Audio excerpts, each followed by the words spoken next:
Selamat pagi pemirsa, apa kabar Anda hari ini? Bersama saya Puji Lestari, inilah kabar Indonesia.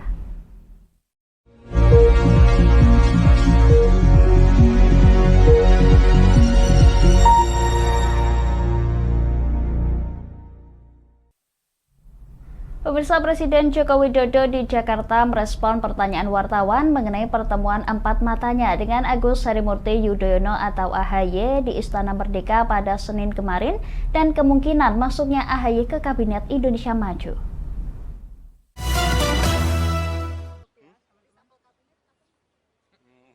Presiden Joko Widodo di Jakarta Selasa 24 Oktober mengatakan akan merombak kabinet pekan ini.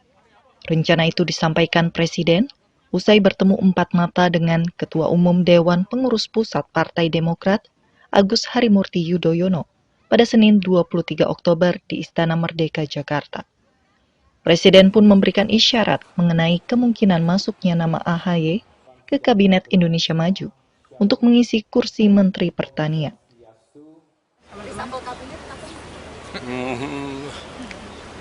Mungkin minggu ini. Terima kasih teman-teman. Baru disiapkan.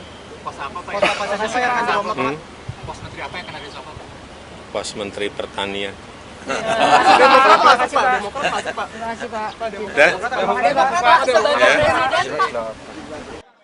Presiden Joko Widodo membenarkan dirinya bertemu dengan putra sulung Susilo Bambang Yudhoyono. Namun Jokowi menyebut pertemuan itu hanya silaturahmi biasa dan membicarakan soal partai.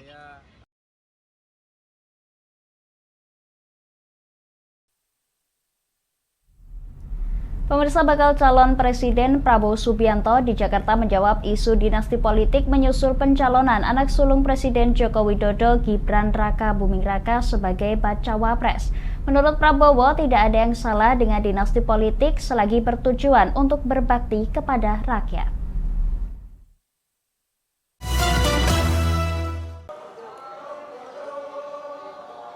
Bakal calon presiden yang diusung Koalisi Indonesia Maju, Prabowo Subianto, memberikan tanggapan terkait dinasti politik keluarga Joko Widodo. Tanggapan ini menyusul penetapan Gibran Raka Buming Raka sebagai bakal cawapres yang mendampingi Prabowo pada Pilpres 2024. Prabowo, usai rapat pimpinan nasional Partai Gerindra yang digelar Senin 23 Oktober di Jakarta Selatan, meminta masyarakat untuk berpikir positif mengenai pencalonan Gibran. Menurut Prabowo, tidak ada yang salah dengan dinasti politik selagi bertujuan untuk berbakti kepada rakyat Indonesia. Ketua Umum Partai Gerindra itu menegaskan bahwa dirinya pun termasuk berada dalam lingkaran dinasti politik. Saya juga dinasti. Saya anaknya Sumitro, cucunya Margono, Joyosumo. Saya paman saya gugur untuk Republik Indonesia. Kita dinasti Merah Putih. Kita dinasti patriot. Kita dinasti yang ingin mengabdi untuk rakyat. Prabowo Subianto dan Gibran Raka Buming Raka rencananya akan mendaftarkan diri ke Komisi Pemilihan Umum KPU RI pada Rabu mendatang dengan didampingi oleh pimpinan partai yang tergabung dalam Koalisi Indonesia Maju.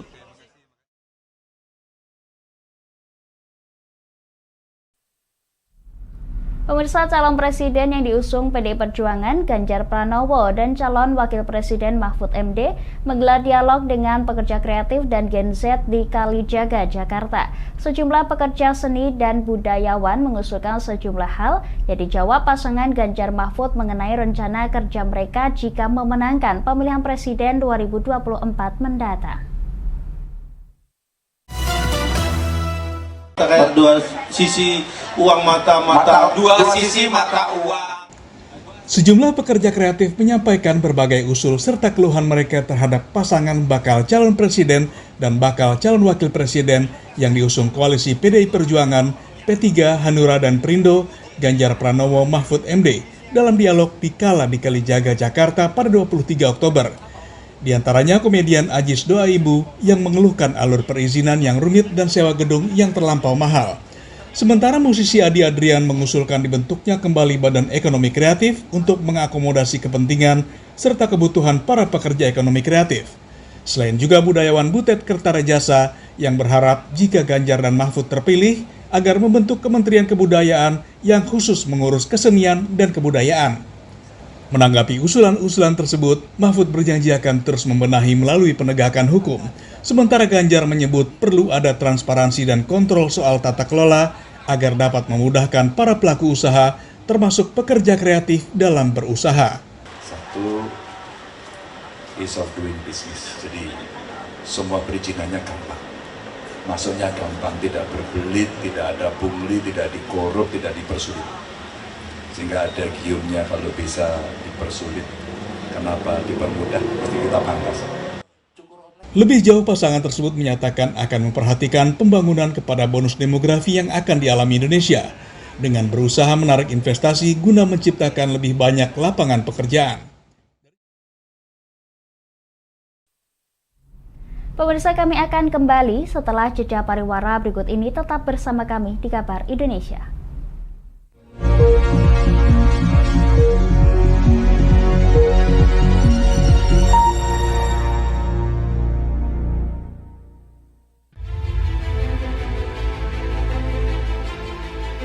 Memberikan pinjaman uang kepada saya dengan bunga 8% per bulan. Membedah opini narasumber, menggali lebih dalam untuk mendapatkan perspektif baru yang lebih faktual. Masalahnya, nota perbaikan kapal itu semua ada di saya. Kenapa Tomo bisa menunjukkan? Demi mendapatkan informasi yang solutif dan terpercaya dalam Bedah Opini.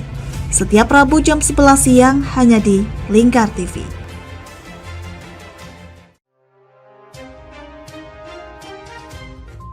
Inilah ketiga anggota komplotan pencuri spesialis pecah kaca mobil setelah melakukan penggelapan 20 sepeda motor dan 2 unit mobil dengan modus retal.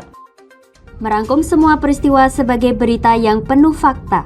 Bersama Puji Lestari, saksikan Jateng hari ini setiap Senin hingga Sabtu jam 4 sore hanya di Lingkar TV. Bersama saya Galus Kargnanti dalam Sapa Jateng Lingkar TV. Melintas di daerah Sukolilo dikejar sama petugas bea cukai, ketangkap. Membahas dan menyuguhkan beragam potensi dari berbagai daerah di Jawa Tengah, ditemani narasumber-narasumber handal di bidangnya. Pencegahan dari awal mulai dari perilaku hidup bersih sehatnya juga harus dijaga seperti itu. Kami siap menyapa Anda dalam Sapa Jateng. Setiap Selasa jam 11 siang hanya di Lingkar TV.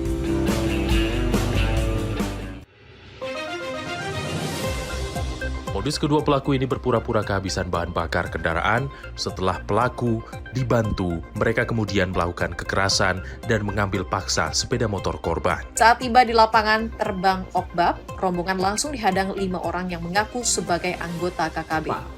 Yakni melakukan bujuk rayu kepada korban yang merupakan santriwati pada momen kegiatan belajar mengajar khusus. Menyajikan informasi-informasi hangat dan terpercaya bersama Kabar Indonesia setiap Senin hingga Sabtu jam 7 pagi hanya di Lingkar TV.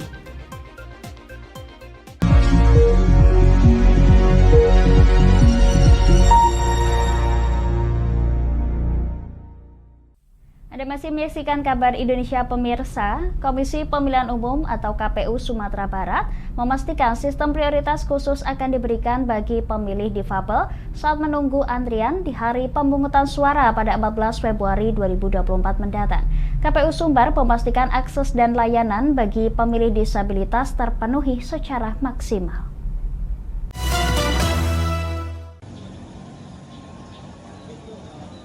Komisi Pemilihan Umum KPU Sumatera Barat memastikan terdapat sistem prioritas khusus bagi pemilih difabel saat menunggu antrian di hari pemungutan suara pada 14 Februari 2024.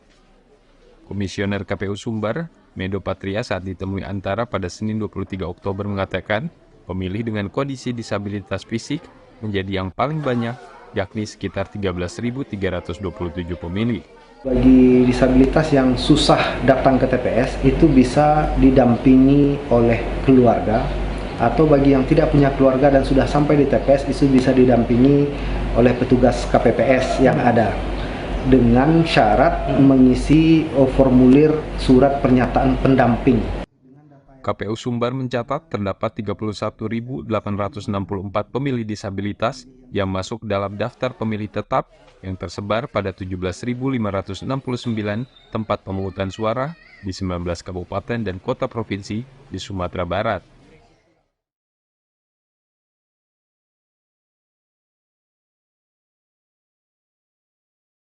Pemirsa, warga lingkungan Karet, Kecamatan Ciwandan, Kota Cilegon kini bisa menikmati air bersih setelah kurang lebih 50 tahun terpaksa harus menggunakan air keruh akibat krisis air bersih. Air bersih ini diperoleh dari sumbangan sumur bor yang diberikan pihak industri sekitar Kecamatan Ciwandan.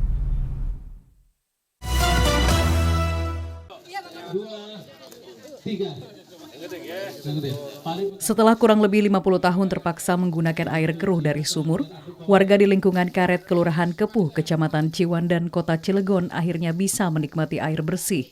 Air bersih ini diperoleh dari sumur bor yang dibangun oleh pihak industri di kawasan Ciwandan. Sarki, Ketua RT 9 RW 2 pada Senin 23 Oktober mengaku sangat terbantu dengan bantuan sumur bor. Selama ini setiap harinya sebanyak 112 kepala keluarga dari 3 lingkungan sekitar harus menempuh perjalanan jauh untuk mendapatkan air bersih dari sumur yang keruh.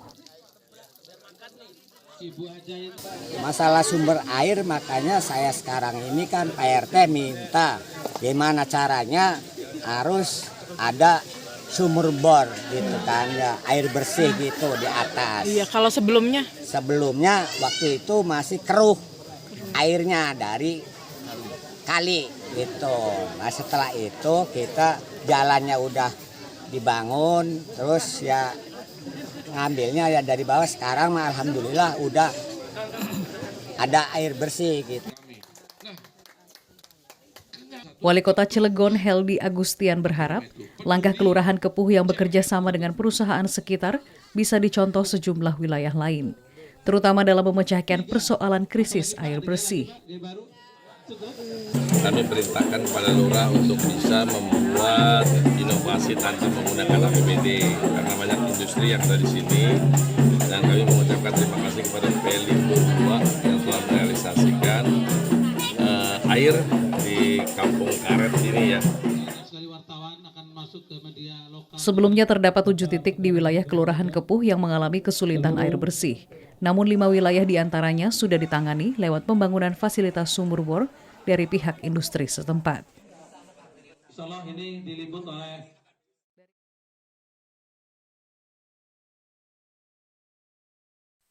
Pemirsa, ratusan umat Hindu di Kota Mataram, NTB melakukan tradisi pemanggilan hujan merespon bencana kekeringan yang meluas. Ritual ini dilakukan dengan menempuh perjalanan ke Gunung Rinjani Lombok yang didahului dengan upacara adat dan penyucian diri di Pura Jagatnata Mayura.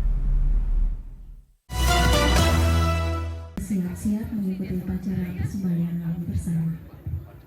Ratusan umat Hindu di Kota Mataram melakukan persiapan mendaki Gunung Rinjani Lombok dengan bersembahyang di Pura Jagatnata Mayura, Kota Mataram pada Senin 23 Oktober.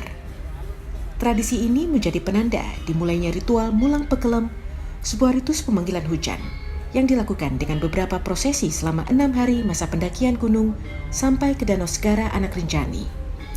Penjabat Gubernur Nusa Tenggara Barat Lalu Gita Aryadi yang memberangkatkan peserta ritual mengapresiasi kegiatan ini sebagai wujud kepedulian masyarakat untuk memulihkan kesuburan tanah dan mengakhiri masa kekeringan yang meluas di 301 desa kelurahan pada 9 daerah kabupaten kota di NTB.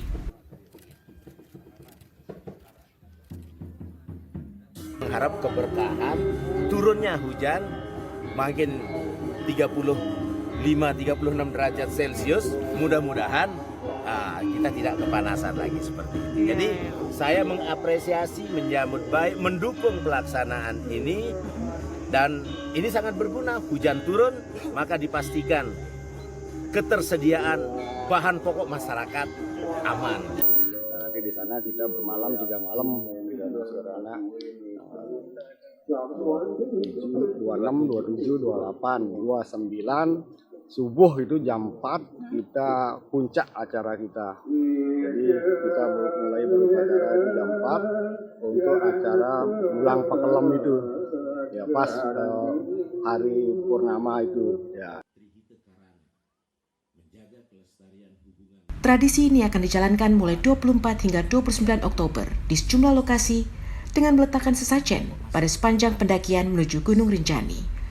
Puncak ritual pemanggilan hujan dilakukan dengan menghanyutkan 4 buah benda yang dipercaya sebagai simbol kesuburan di kawasan perairan Danau Segara Anak.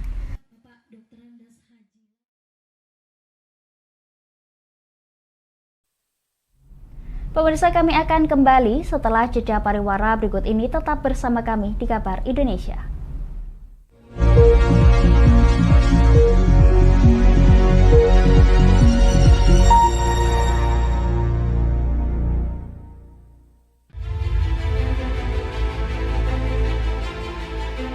Memberikan pinjaman uang kepada saya dengan bunga 8% per bulan.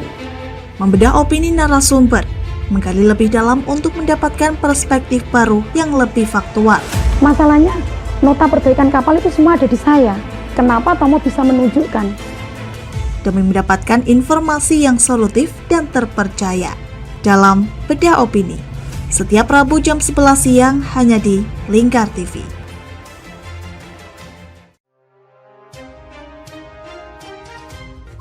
Inilah ketiga anggota komplotan pencuri spesialis pecah kaca mobil setelah melakukan penggelapan 20 sepeda motor dan 2 unit mobil dengan modus retard. Merangkum semua peristiwa sebagai berita yang penuh fakta. Bersama Puji Lestari, saksikan Jateng hari ini setiap Senin hingga Sabtu jam 4 sore hanya di Lingkar TV. Bersama saya Galus Karginanti dalam Sapa Jateng Lingkar TV. Melintas di daerah Sukolilo dikejar sama petugas bea cukai, ketangkap. Membahas dan menyuguhkan beragam potensi dari berbagai daerah di Jawa Tengah, ditemani narasumber-narasumber handal di bidangnya. Pencegahan dari awal mulai dari perilakunya, perilaku hidup bersih sehatnya juga harus dijaga seperti itu. Kami siap menyapa Anda dalam Sapa Jateng. Setiap Selasa jam 11 siang hanya di Lingkar TV.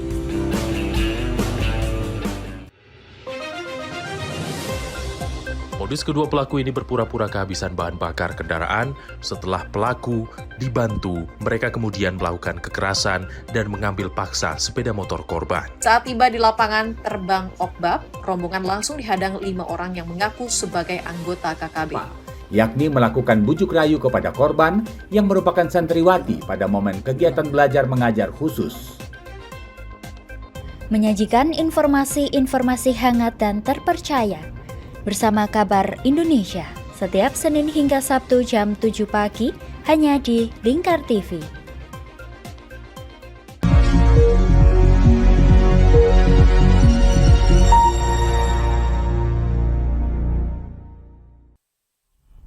Pemirsa, emas pertama ASEAN Para Games 2022 disumbangkan oleh atlet lari Sabtoyogo Purnomo yang turun di nomor 400 meter putra kategori T37 di Hangzhou, China.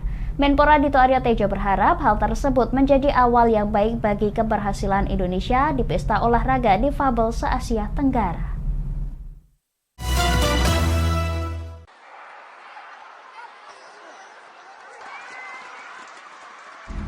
Atlet lari Sabtoyogo Purnomo berhasil menyumbang medali emas pertama untuk Indonesia dari nomor 400 meter putra kategori T37 pada Asian Para Games 2022 di Hangzhou, China, Senin 23 Oktober. Mencatatkan waktu 54,80 detik, Sabtoyogo mengungguli atlet asal Thailand Apisita Prom yang meraih medali perak dan Tamer Ahmed Al-Zarani dari Arab Saudi yang mendapatkan perunggu. Keberhasilan tersebut menjadi sebuah kejutan bagi Indonesia. Pasalnya, Sabtoyogo menjadi andalan untuk nomor 100 dan 200 meter T37 putra. Menteri Pemuda dan Olahraga Menpora Dito Aryo Tejo berharap raihan tersebut menjadi penanda baik bagi Indonesia pada hari pertama pelaksanaan Asian Para Games. Semoga menjadi pertanda yang baik untuk kontingen Indonesia. Ini baru hari pertama dari ASEAN Para Games. Dan kita memiliki target yang optimis dan tinggi. Jadi semoga ini perolehan medali emas dan perunggu dan silver ya hari ini ada ya. Dan perak juga ada. Ini bisa menjadikan awal mula yang membuat suntikan semangat untuk seluruh atlet yang sedang berjuang. Berbangga menjadi yang tercepat, Saptoyogo mengaku tidak memiliki strategi khusus untuk dapat mengungguli lawan-lawannya. Kalau persiapan khusus nggak ada, paling cuma 300-an. Ya kalau latihan itu di penutupan 300 meteran 2 kali atau 1 kali itu aja sih. Karena saya fokusnya di 100 sama 200 meter. Jadi ini kejutan yang sangat menyenangkan. Adapun hingga saat ini Indonesia berhasil meraih total 8 medali pada Asian Para Games 2022, yaitu 1 medali emas, 2 perak, dan 5 perunggu.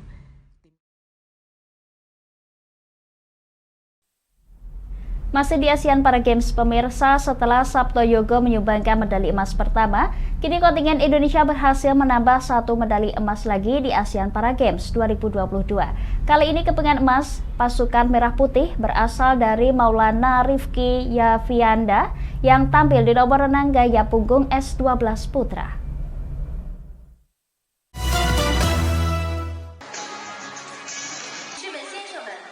Atlet para renang Maulana Rifki Yafianda berhasil menambah torehan medali emas kedua untuk Indonesia di ASEAN Para Games 2022 Hangzhou pada Senin 23 Oktober 2023. Dalam pertandingan yang diadakan di Hangzhou Olympic Sports Center Aquatic Sports Arena, Rifki mampu finish terdepan dengan catatan waktu 1 menit 03,55 detik. Rifki juga memecahkan rekor Asia yang sebelumnya 1 menit 03,98 detik dan rekor ASEAN Para Games yang sebelumnya 1 menit 09,38 detik. Saya bersyukur banget lah bisa dapat medali emas ini. Ada tantangan tersendiri di nomor 100 backstroke tadi nggak? Mungkin ya mengatasi rasa gugup aja udah gitu. Apa yang bikin gugup ini? Terutama ya kan target juga harus emas kan, udah itu aja.